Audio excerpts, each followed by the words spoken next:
So this is the third of my addresses on moods. You can see how important this is. How important that we within the churches should be talking about this issue that affects every person. You can put up all the beliefs of your faith that you like, but if you can't handle your moods, if you can't understand your moods, if you're not going to come to terms with this issue, then you can live two lives, as it were, and many do. All of us do. Central to everyday life. So we need to hear a little bit about them, I think. In my first address, I talked about mind, emotion, mood, behavior, personality. That run of events. Last week, I said we can go a little bit beyond that.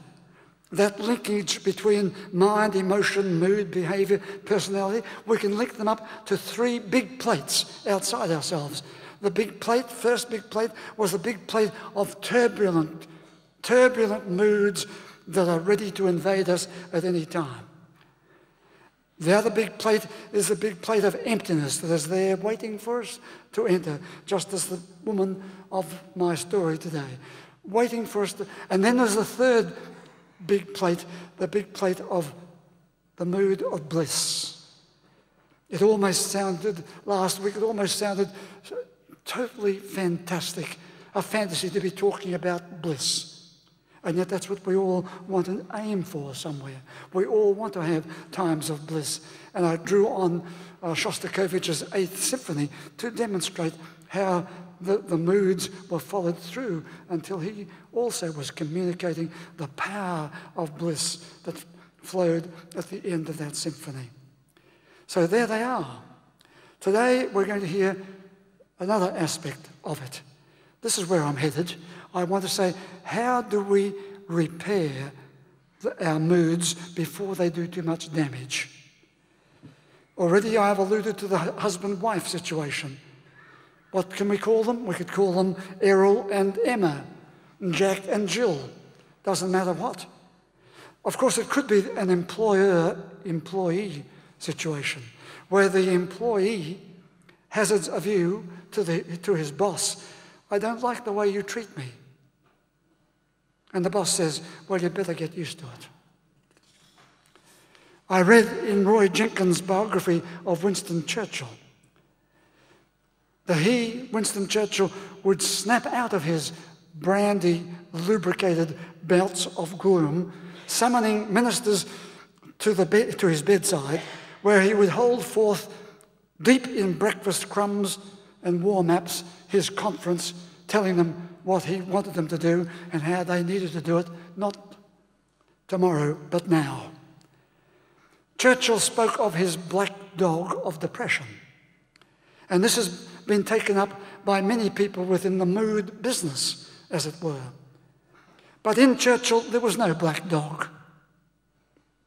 He himself was the dog.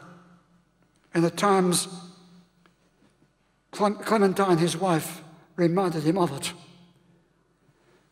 He was a bad-tempered dog, a wild dog, in fact.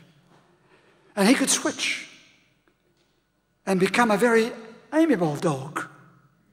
Some would say the brandy bottle became his healing, whereas others would say the brandy bottle made him morose and inaccessible to reason, and he'd no longer listen to people. So there we have moods. Moods can make us feel powerless as they sweep into us and over us. Moods, we can be persuaded that they are genetic, that they are in our makeup. This is how we are. Or we might even say, this is how my father, my mother, my grandmother, whatever. Moods, some would say, the way I've been treated, I'm entitled to my mood, even if it's a powerless mood. Moods, some would say, please don't tell anybody, but my moods are the only power I have in my situation. The only power. Others will say, moods, my moods just confirm that I've lost my power. I'm in a hopeless situation, and I'd like to explode, or I'd like to opt out altogether and be somebody different, but I can't. And so I spend time in my mood that is fairly powerful in one way, but often destructive and frequently irrational and carrying a subtle death wish on the other. So here's what is happening. We're like to say moods, they just happen. They're genetic, they're part of us. There's an entitlement response. They're an expression of power or powerlessness. They are an escape. They're about my sense of who I am, and they're about a form of communication. Our task today, if we can get to it, our task today is to repair our moods before they do too much damage.